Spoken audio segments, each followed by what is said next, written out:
heart of the Utah desert, busted-up tanks are coming back to life. During the Second World War, the M18 Hellcat was the fastest fighting machine on tracks. Without breaking a sweat, it could leave everything behind in a cloud of dust. This Hellcat is being rescued from history's junkyard for a surprise reunion with the same commander who drove it over 60 years ago.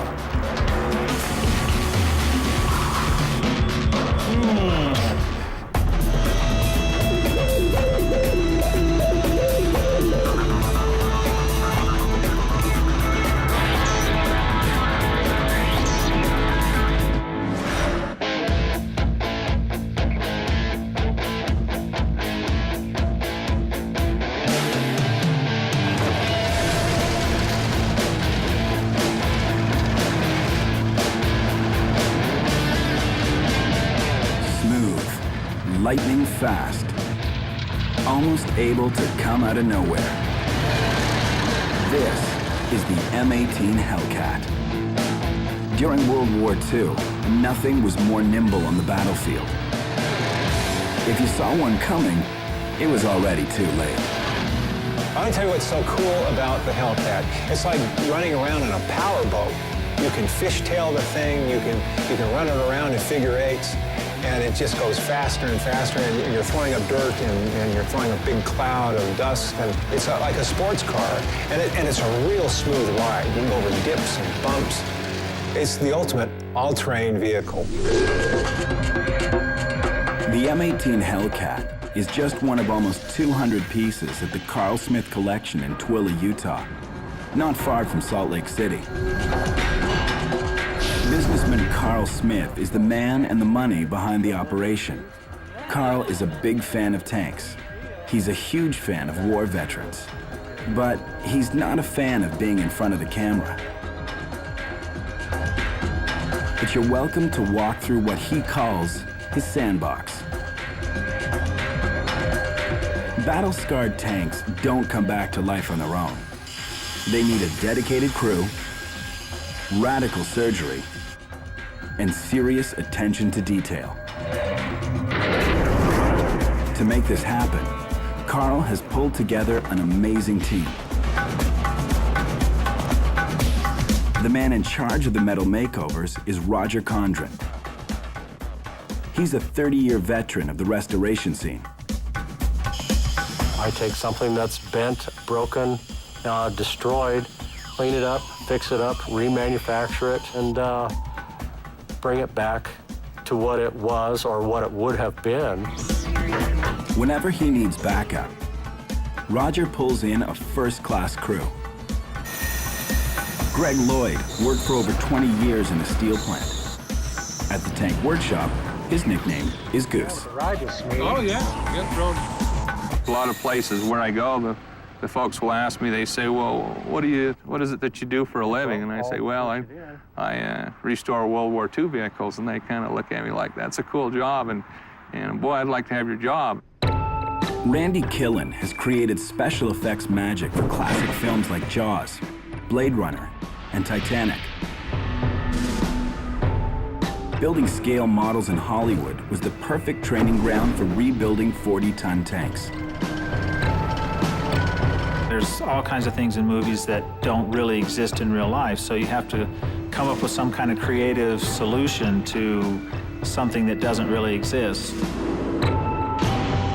Another key part of the tank crew is writer-historian Jeffrey Panos. These guys are very knowledgeable, but when I'm needed, I come in and I research for them, and I find the various details about the vehicles, their historical past, and any kind of nuances they want to know about. So I'm the pet historian. And the historian has made an incredible find. Using this photograph, Jeff was able to match the serial numbers on this M18 Hellcat with the serial numbers on a Hellcat in Carl Smith's collection. And to top it off, Jeff has actually found the tank commander who drove this very same Hellcat. This tank was 60 years ago in Europe. It came back to the U.S., was rebuilt, sent back to Bosnia, came back to the U.S. We purchased it, came to Salt Lake, and there is a veteran here in Salt Lake that had a picture of this tank. There were 1,847 of these Hellcats made with the gun on it. And so it was 1 out of 1,847 Vegas odds that this could have been his Hellcat. And we believe it is, and we've been matching the serial numbers, and we think we've matched them. And almost too good to be true, the veteran is living down the highway in Salt Lake City. In a few days, Carl and his tank crew are going to reunite the commander with his Hellcat at a Victory Day party for veterans. This means Roger has got a big job on his hands. In the next few days, he's got to take this Hellcat and get it whipped into shape. Battle ready for a veteran who hasn't seen it in 60 years. Our Hellcat here, basically all I've really done to it in the past was we sandblasted it and painted it to make it look good, so it looked okay, while it was sitting in line. For our party that we're going to be putting on for the vets, we need to get it running, spruced up, cleaned up inside, painted. We have to go through the engine and get the turret pulled off, make sure everything operates and works. The M18 Hellcat was not born by chance. It was designed in the heat of battle to face off against a deadly enemy. Europe, 1940. Germany unleashed the most advanced mechanized force the world had ever seen. This was the Blitzkrieg, brutal lightning strikes across Europe that overwhelmed everything in their path. The U.S. Army needed something to knock out this rolling thunder. So they created the M18 Hellcat. Thanks to its light armor and lightweight radial aircraft engine, the M18 was faster than anything else on tracks. Factory production on the Hellcat started in 1943. It first saw action in the blazing summer of 1944. Crews loved the M18 for its speed. They also loved its smooth ride, thanks to a state-of-the-art suspension system.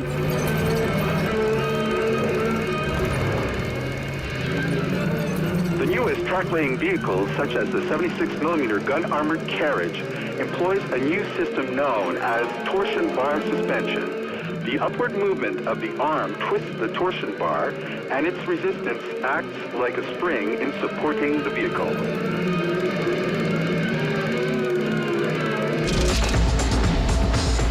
Long after the Hellcat was designed, the U.S. Army's M1 Abrams still relies on a torsion bar system.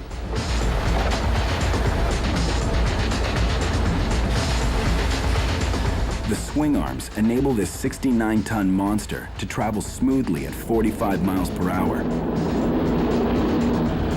But even all these years later, the Abrams is still not as fast as the M18 Hellcat. Able to cruise at about 53 miles an hour, the Hellcat's speed was legendary, and it had to be. In the final months of the war, 4 M18 Hellcats would play a pivotal role in one of the most important battles of the entire Second World War.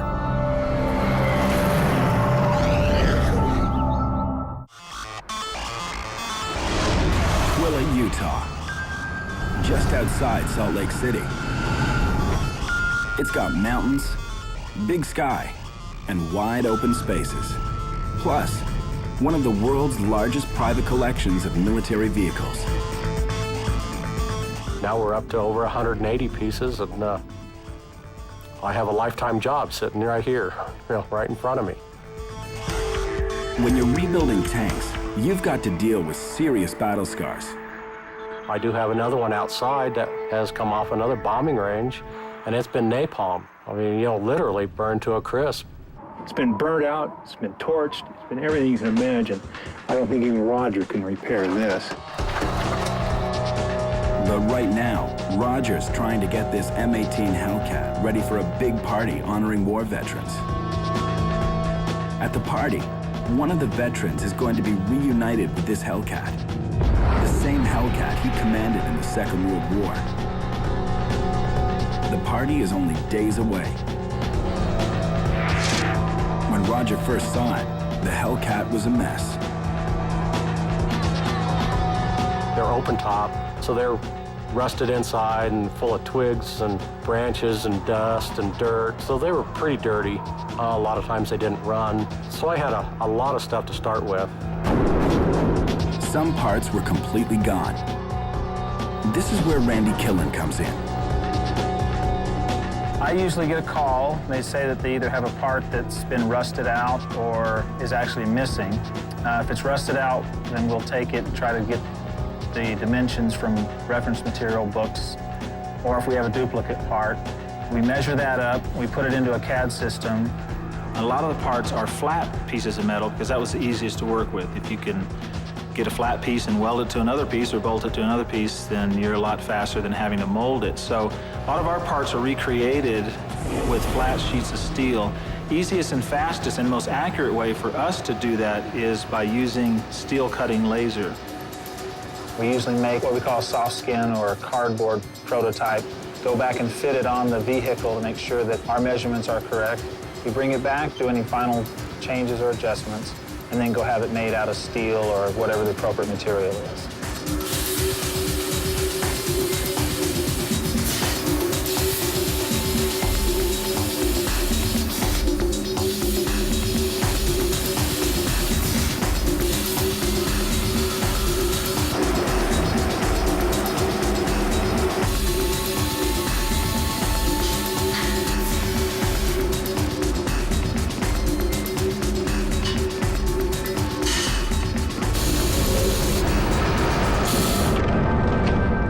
This M18 Hellcat was a ferocious fighter in the liberation of Europe. But the armored vehicle is not exactly what it seems. The M18 is, in fact, a tank destroyer. The Hellcat is not actually a tank. It's meant to engage other tanks. It's not really meant to engage infantry or support infantry. That's why it has no coaxial gun next to the barrel, nor one in the front hull. It's strictly to kill other tanks. American tank destroyers were designed to race ahead of an enemy attack. Then, they would lie in wait to ambush oncoming panzers. The M18 was supposed to strike first and then get out fast. A kind of shoot and scoot approach to battle. We were continuously using the Hellcat as a self-propelled gun. The armament on it with the 76mm cannon was very effective, and the sight on it was such that you could draw a bead on anything up to 2.5 miles distance. In 1944, the Hellcat's range made it a deadly force in combat. But for today's modern tanks, like the M1 Abrams, that's a mere stone's throw.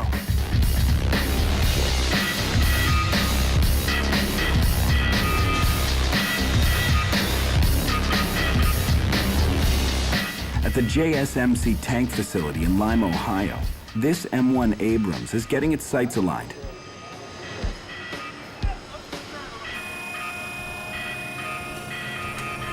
The M1's computer-assisted main gun can knock out enemy tanks over 4,000 yards away.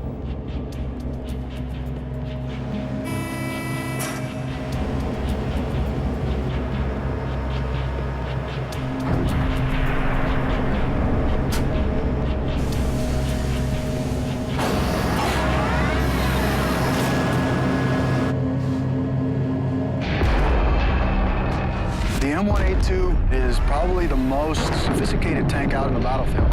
If you think about it as a computer being surrounded by armor, the ballistic computer, basically what it does, it computes any variable. We have a wind sensor, a CAN sensor that computer analyzes, and it applies that solution when you fire the round.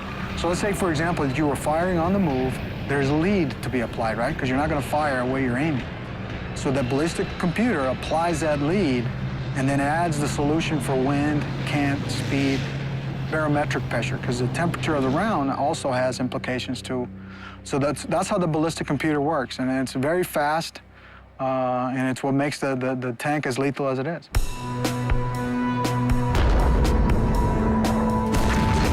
The M18 Hellcat was invented specifically to destroy tanks. But war transformed the Hellcat's role, and it was assigned to provide frontline support to the infantry. This Hellcat is one of the most beautiful vehicles that you could possibly imagine being in combat with. It was just a pleasure to drive them because they had such good traction and speed. A very comfortable ride because it was riding like riding in a boat. A lot of times we were able to convoy infantry on our tanks across the fields that way.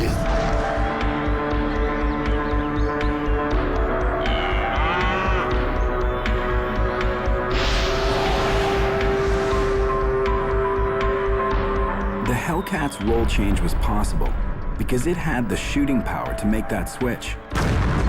Let me tell you about the gun on the Hellcat. It's the same gun that went on the Sherman. It's a 76.2 millimeter flat trajectory cannon. The real difference was that the tank destroyer crews were issued this hot round, this anti-tank armor-piercing round, and it made the difference to knock out enemy tanks. When these high-explosive anti-tank rounds slammed into enemy tanks, they would shoot a super hot jet of molten steel right through the armor. The Germans responded by adding a sacrificial piece of plate armor on their hulls.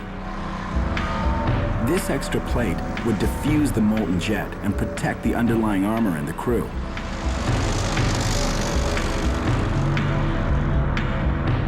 Modern armies have a different kind of tank destroyer.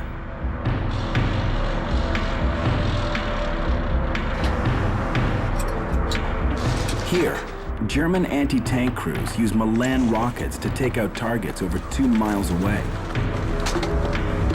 These rockets operate on a similar idea to the Hellcat's high-explosive anti-tank rounds.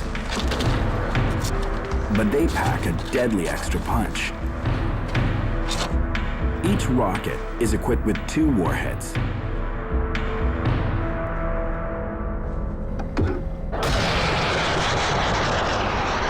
The first warhead takes out the standoff armor. The second warhead penetrates the internal armor, exploding into the crew compartment. These missiles are guided by wires, so their control signals can't be jammed by the enemy.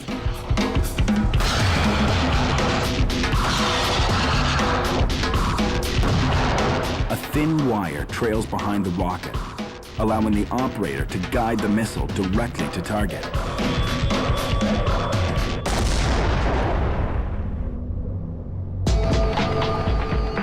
Packed with armor-penetrating ammunition, the Hellcat was state-of-the-art in 1944.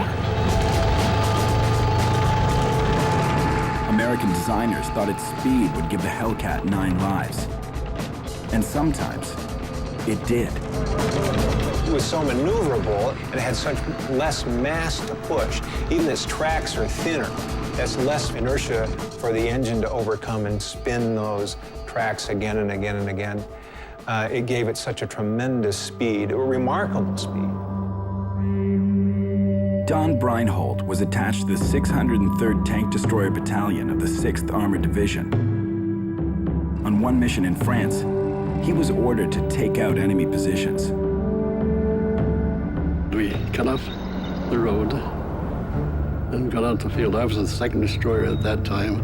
Something prompted me to make a command. I says, Phipps, give her a hard left. And he did. He gave her a hard left. And at that same time, I saw a muzzle flash of a German gun. And I can still see the tracer, the smoke of the tracer as it went by. And I felt like I could reach out and touch that shell as it went by. It was that close. The maneuverability of the tank was immediately, you made a left-hand turn. It didn't take but just a second. That gunner had a dead beat on us, I know. Hellcat saw heavy fighting all the way from France into Berlin. No wonder some of the survivors are so battered. But in the right hands, a piece of junk can become a piece of art. Randy's duplicated the original mud flaps. Now it's time to see if they fit. How'd they come out? Pretty good, I believe.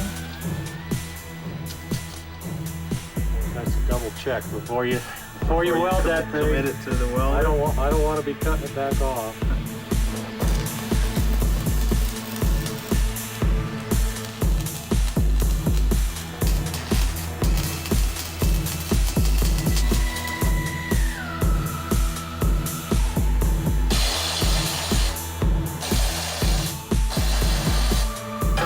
Well, let's compare them. What do you think? Looks good. Looks just like it. Paint it, and we'll see if we can get her on.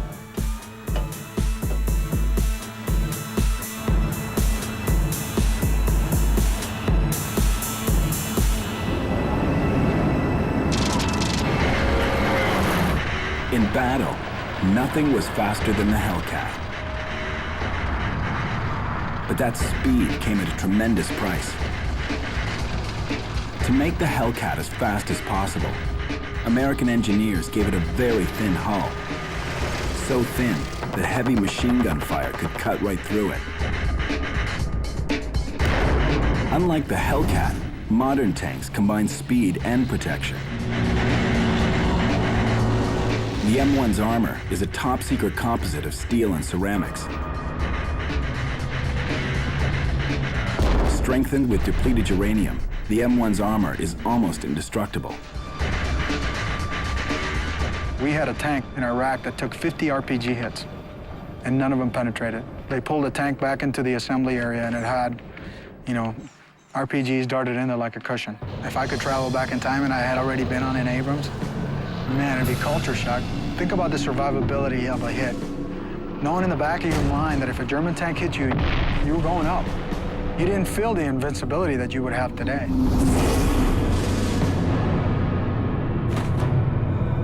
With the Hellcat, American tank designers sacrificed protection for speed. But that speed could mean the difference between life and death.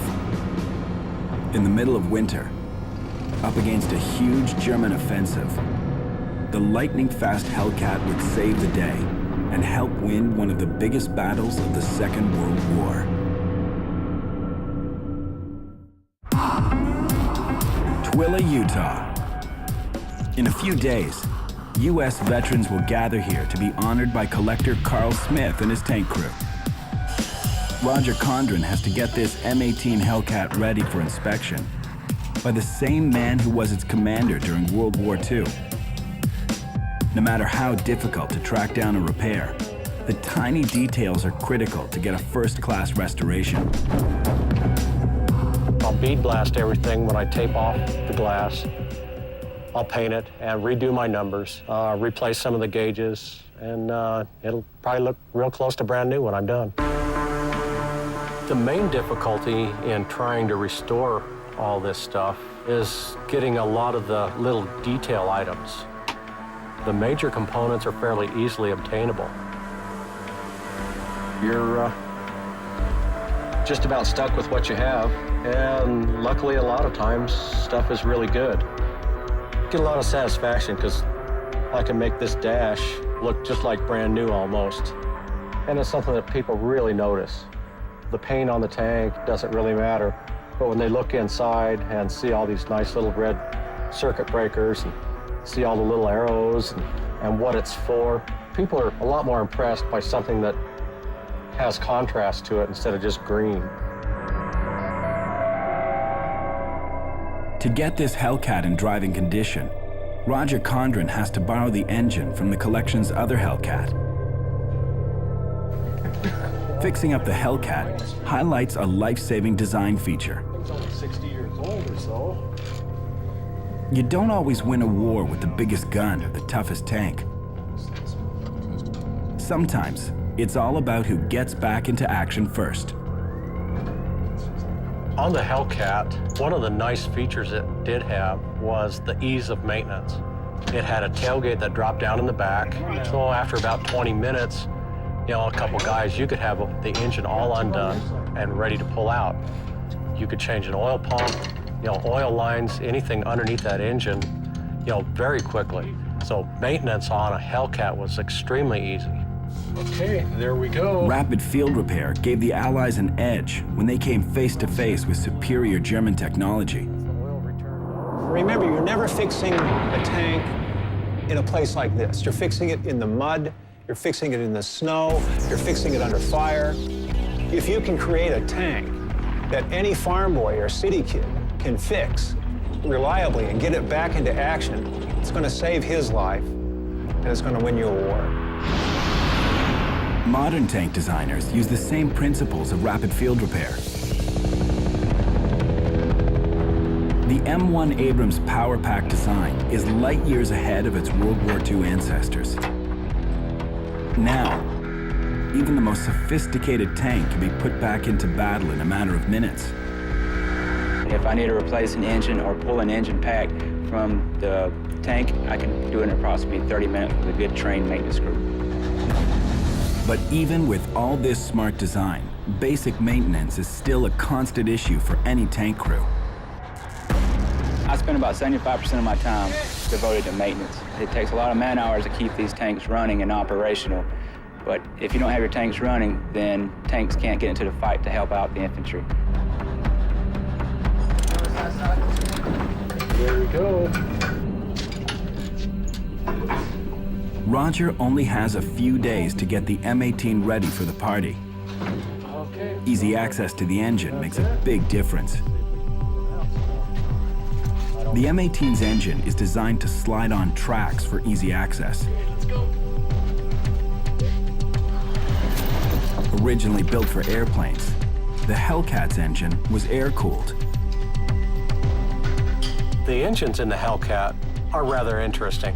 They are an aircraft radial. You don't have to mess with antifreeze and water and radiators getting shot out, you know, and leaking fluids. But when it came to crew comfort in wintertime, the M18's engine was no friend. Any winter battle in a Hellcat was like fighting inside of a refrigerator.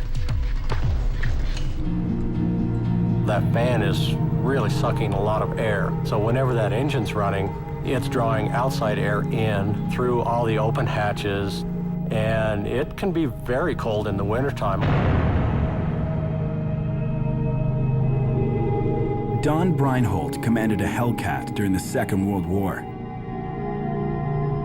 There was snow on the ground, and it was cold.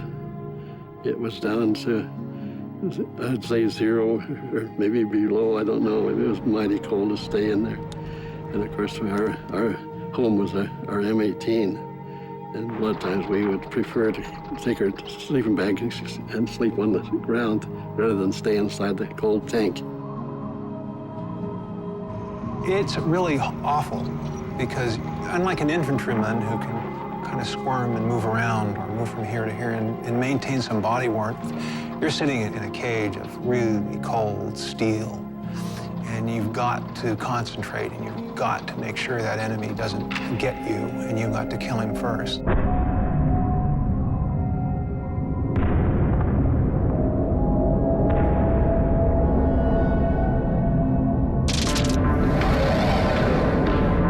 Fighting inside freezing tanks, Hellcat crews engaged in one of the most decisive battles of the entire war.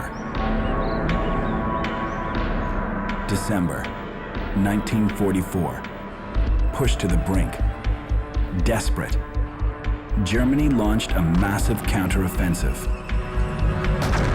Taken by surprise, Allied lines were broken and pushed back. This was the Battle of the Bulge, fought in the dead of winter, stretching out over 85 miles through Belgium and Luxembourg. This was the largest land battle ever fought by the U.S. Army. For the German offensive to succeed, speed was essential. They have just days to reach the port of Antwerp and seize Allied fuel depots before they run out of gas. This means they have to dominate and control the roads. The Battle of the Bulge, at least initially, it was a battle for the roads and the crossroads. then it was necessary to take the crossroads. And Bastogne is a very important road junction because you have there 7 roads crossing in Bastogne. Bastogne was known as the place where 7 roads to hell met and crossed. 4 M18 Hellcats would face a do-or-die moment in the war. Would they be able to beat back the German onslaught and hold their line?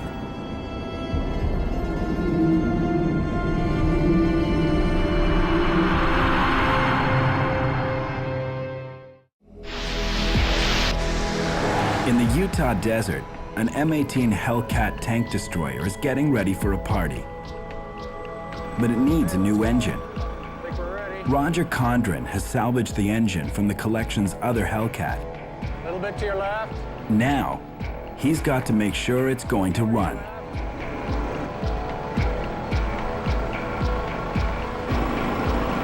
Okay, that's good.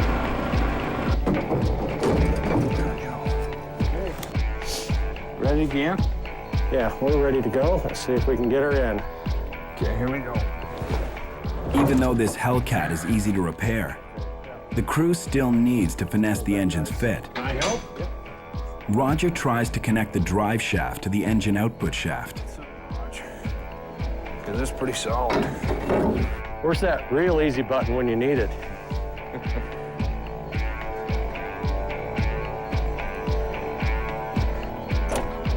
All right. It wants to come back a little. It's lined up. Okay, let's try it. Oh, there it goes. Hey, there we are, guys. We're in. Starting up a Hellcat is easier said than done. This is a World War II tank destroyer. You don't just insert your key and turn on the ignition. What we have to do, to get the Hellcat started, or basically any radial engine tank started, is a very critical part of the maintenance and procedure on getting the thing running. You pull your hand crank out, crank the engine over 50 times. What you're doing is clearing the cylinders out of oil, possibly gasoline, anything else that might have gotten in there. Once that is completed, you turn your fuel valve on so you can get your fuel going. You will then turn on your master power switch so you have power to the starter and all your gauges. Playing it safe, Roger has a fire extinguisher close at hand. If there's any gas in there, as soon as it fires, flames will come out. So anytime you start up a radial engine, you need to be wary of fuel fires. Rather be safe than sorry. Shall we hit it? Yeah, let's give her a go. Okay. This is a big moment for Roger and the whole team. Will the replacement engine actually work?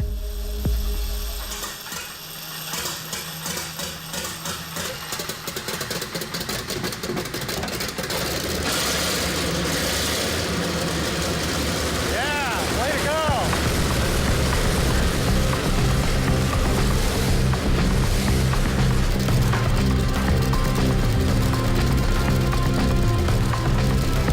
All these years later, the Hellcat doesn't let the crew down. The tank destroyer is ready for action. Boy, that was sweet. That was. Everything looks good back here. Yeah, looks good. Wish they all started like this. All right. I like it when it does that. That was an excellent feeling, seeing that baby start up, the smoke coming out, a little bit of oil coming out, just the rumble of the engine. Well, let me turn the fuel off, and we could finish buttoning her up.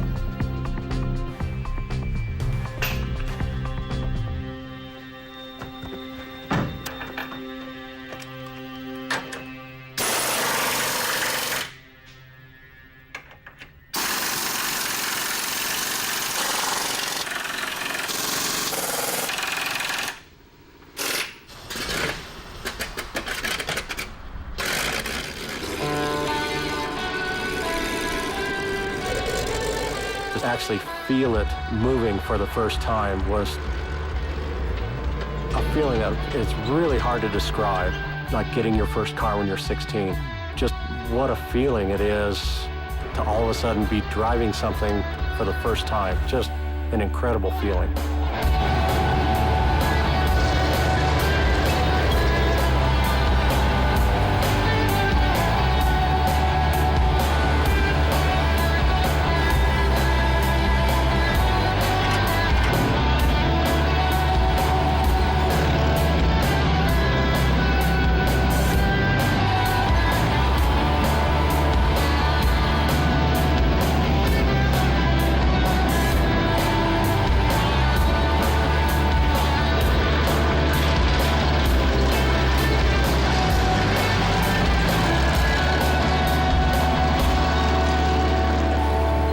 The Hellcat's noise and smoke are a small reminder of a tanker's life during the heat and fury of war. It was extremely noisy, it was smelly, gasoline, motor oil, gunpowder, body odor, urine, you smelled it all. And it was grueling, and you'd be fighting for hours and hours, and you're constantly worrying about your ammunition supply. You're constantly worrying about enemy troops and Panzerfausts. You're constantly trying to maintain contact with your own forces, and you're looking through a little tiny periscope. It seems all too small when you're in battle. And you're trying to locate the enemy, you're trying to fight him, and you're trying to maintain your sense of direction and your sense of purpose and fight back. When the Hellcat was moving through battle, the crew had a unique angle on the action. Hellcat tank commanders surveyed the ground from an open turret. In armored combat, he who sees the other enemy first has a much greater chance of shooting at them and hitting them. The open top to the tank destroyer allowed the crew to see out and see the enemy tank and fire and hit it. I'm sure that everyone who was in a position sometimes thought, well, here I am like a sitting duck up here. Some sniper could sure pick you off easy that way. I feel very fortunate to have gone all the way from Omaha Beach clear till we met the Russians in that exposed position. I was the gunner for the first week, and then from then on as a gun commander up in that position there. Hellcat commanders fought the war from a dangerously exposed position. The M1 Abrams employs a design feature to keep its crews protected at all times. It's called the Common Remote Operating System, or CROWS. The CROW system is a remote weapon station which the tank commander can fire from inside the turret. And what these systems are designed to do is to keep the crews inside the turret of the tank so that they are not exposed to enemy fire. And it allowed the crew to survive in urban environments along with being very lethal. Hellcats were an open window on the battlefield. When it comes to sighting and tracking today's enemy targets, the M1 gives the crew a whole new set of eyes. The most impressive function or piece of equipment on this tank to me is the CITV. The Commander's Independent Thermal Viewer enables us to pretty much identify more targets than one. I can be looking off to the left side while the gun's looking off to the right side. And as soon as I see something, I can designate the gun to what I'm looking at.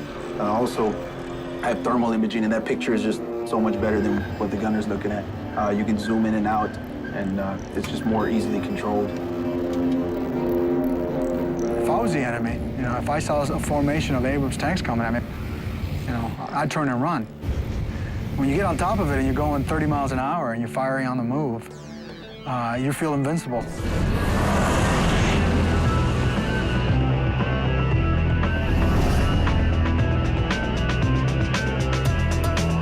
December 1944.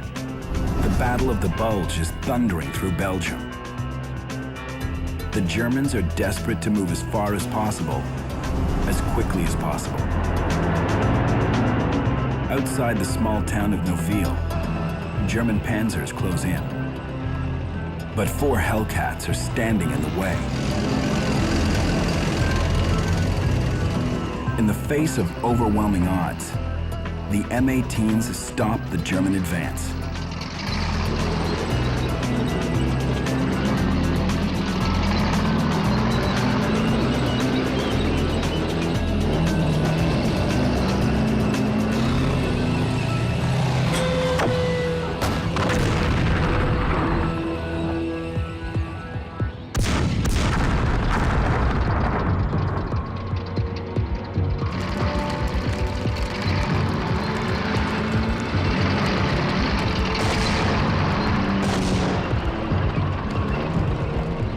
Thinking Noville is held by a sizable Allied force, the German commander pulls back to regroup. His mistake will cost several days. Days the German army could not afford. That critical delay allowed the Allies to move in reinforcements. They were able to hold the strategic town of Bastogne, just south of Noville, thanks in part to the M18 Hellcat. I think that they played a very important part in Noville. Among the 25 German tanks destroyed in Noville, probably most of them were destroyed by the tank destroyers.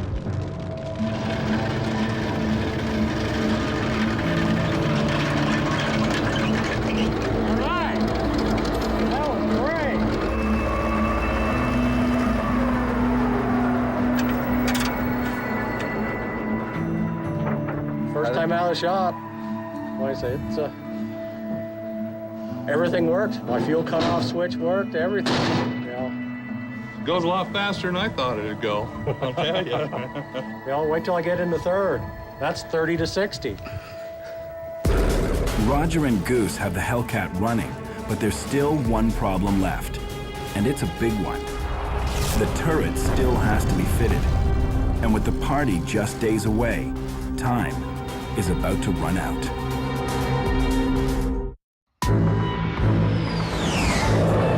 Twilla, Utah. Roger Condren and Greg Lloyd are getting ready to put the finishing touches on this M18 Hellcat. Okay, straighten out. For one veteran at the upcoming party, it's going to be a once-in-a-lifetime surprise. Keep going. Come on in. Tilt forward just a little bit. But one last piece has to be fitted before the Hellcat is ready. And it's a massive piece, the turret. We're there. This turret weighs roughly 5,000 pounds. The diameter spans about 68 inches. A perfect fit is absolutely critical.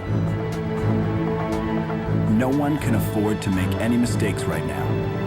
They've spent too much time making this Hellcat look like it just rolled off the factory floor.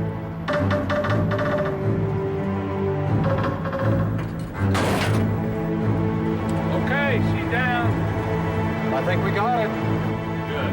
Good That's deal. great. That's great. Okay, thanks, Goose. Roger and Goose may have the Hellcat's turret back on, but will it work?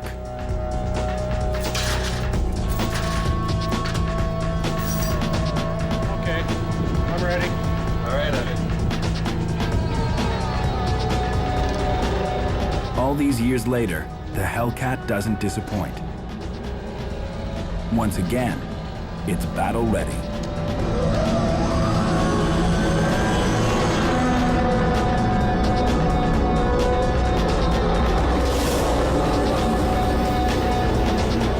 For most of these tanks, their stories will remain forever buried on the battlefield.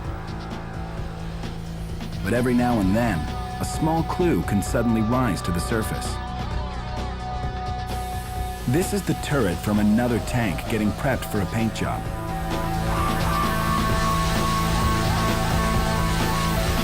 Okay, Brad, that looks pretty nice. You know, that's got it just about where I need it. And got a little bit of green paint, a little bit of primer, but that's just fine. That won't hurt. There's no rust left on it. Never find out the history on this particular turret. Sometimes we do. Yeah. Oh well. When it comes to buried history, the serial numbers can unlock the past. Oh, what's that? Look at that. There are some numbers on there that weren't on there, but I don't know what they are. Roger and his crew made a similar discovery with their Hellcat. On our tanks here, sometimes you're lucky, sometimes you're not. On our Hellcat, we were able to, figure out what our manufacturer's serial number was. At that point, Jeff Panos used the serial numbers to track down the Hellcat's history. Unbelievably, Jeff discovered that the Hellcat in the collection was actually driven by a retired veteran living just a few miles away in Salt Lake City. We have a man here in Salt Lake City in Utah who happened to command Hellcats and all through the Battle of the Bulge and all the way from Normandy to Germany. Just hearing the news, I mean, it ran chills up my spine. Just mind-boggling that, you know, we have something that he actually had his hands on personally in 1945. That tank commander was Don Breinholt. As Don and the other veterans arrive for the party, Roger's crew is about to make a dream come true. The last I saw one was in May, about May 20th or something like that. Of 1945? 1945. Okay. So that would be 61 years ago. Good grief. And so, we want to show you something here. We opened up the garage, and there was the Hellcat. Hey. And he was overwhelmed. Oh, man, what a beauty that is. You know, that gave me a lot of thought. I never even dreamt of ever seeing an M18 Hellcat again. It was a beautiful vehicle, and I was often wondered what happened to all those M18 Hellcats.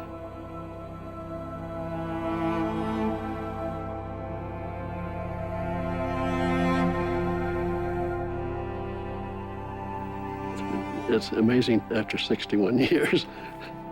Thank you. How would you like to take a ride in one again? That would be fun. And the most amazing thing about Verl Breinholt was he walked right up to that Hellcat, and he says, "This is how you get into a Hellcat." And at the age of 87 years old, he put his foot right on the bogey, he grabbed the proper handhold, and he climbed right up into the turret.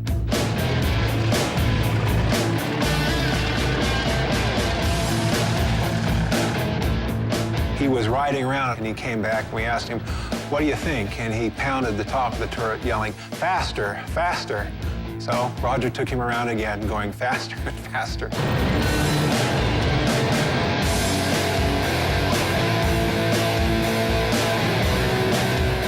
He was delighted, and his wife told me she'd never seen a grin on his face that wide in maybe 20 years.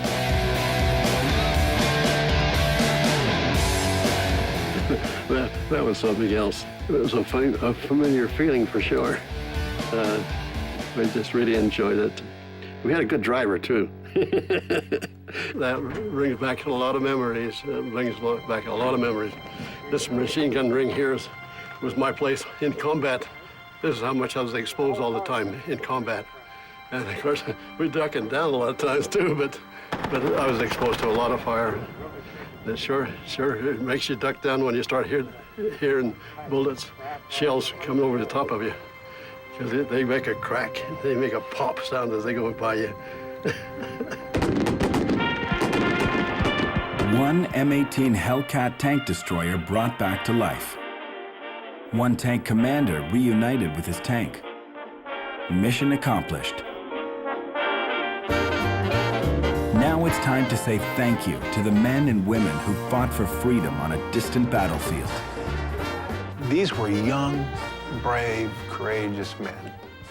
They knew the world was at war. They knew they had no choice. I have the highest regard for these men. When the party's over, the tank crew will get back to their passion, saving these war machines from history's salvage yard. And this is one mission they hope never ends. In a job like this, there probably is no retirement. You know, for something you really, truly love, there is no retirement.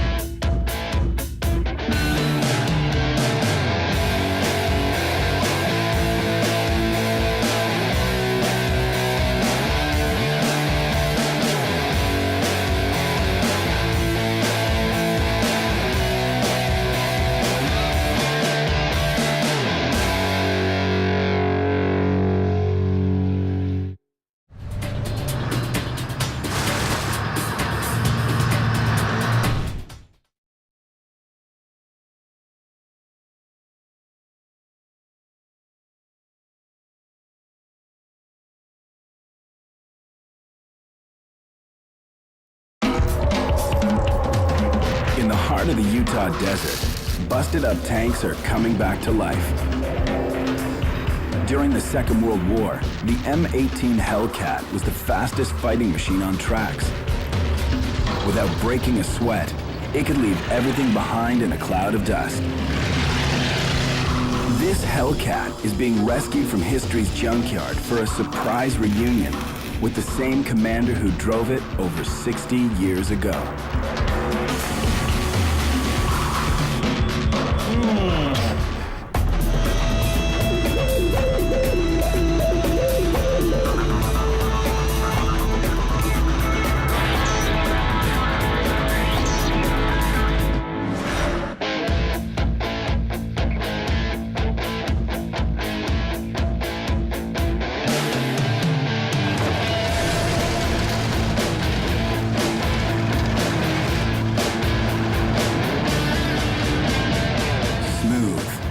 Lightning fast, almost able to come out of nowhere. Battle-scarred tanks don't come back to life on their own. They need a dedicated crew, radical surgery, and serious attention to detail. To make this happen, Carl has pulled together an amazing team. The man in charge of the metal makeovers is Roger Condren. He's a 30-year veteran of the restoration scene. I take something that's bent, broken, destroyed, clean it up, fix it up, remanufacture it, and bring it back to what it was or what it would have been. Whenever he needs backup, Roger pulls in a first-class crew. Greg Lloyd worked for over 20 years in a steel plant. At the tank workshop, his nickname is Goose. Oh, yeah. Good road. A lot of places where I go, the folks will ask me, they say, well, what is it that you do for a living? And I say, well, I restore World War II vehicles. And they kind of look at me like, that's a cool job. And boy, I'd like to have your job. Randy Killen has created special effects magic for classic films like Jaws, Blade Runner, and Titanic.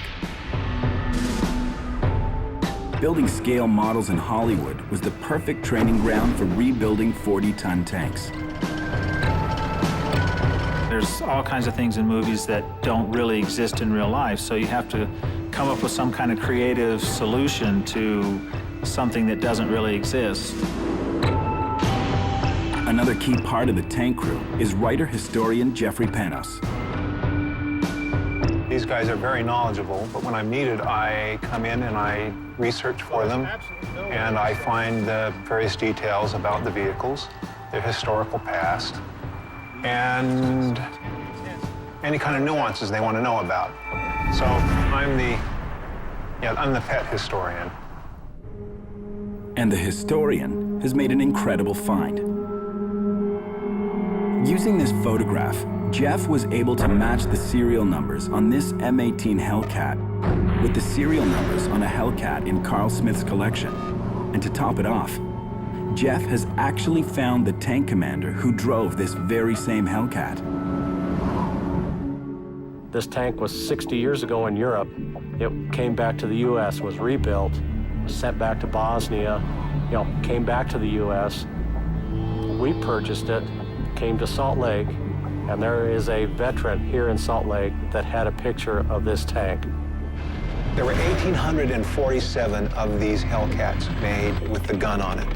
And so it was 1 out of 1,847 Vegas odds that this could have been his Hellcat. And we believe it is, and we've been matching the serial numbers, and we think we've matched them. And almost too good to be true, the veteran is living down the highway in Salt Lake City. In a few days, Carl and his tank crew are going to reunite the commander with his Hellcat at a Victory Day party for veterans.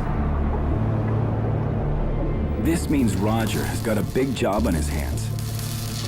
In the next few days, this is the M18 Hellcat. During World War II, nothing was more nimble on the battlefield. If you saw one coming, it was already too late. I want to tell you what's so cool about the Hellcat. It's like running around in a power boat. You can fishtail the thing, you can run it around in figure eights, and it just goes faster and faster, and you're throwing up dirt, and you're throwing a big cloud of dust, and it's like a sports car, and it's a real smooth ride. You can go over dips and bumps. It's the ultimate all-terrain vehicle. The M18 Hellcat is just one of almost 200 pieces at the Carl Smith Collection in Twilla, Utah, not far from Salt Lake City.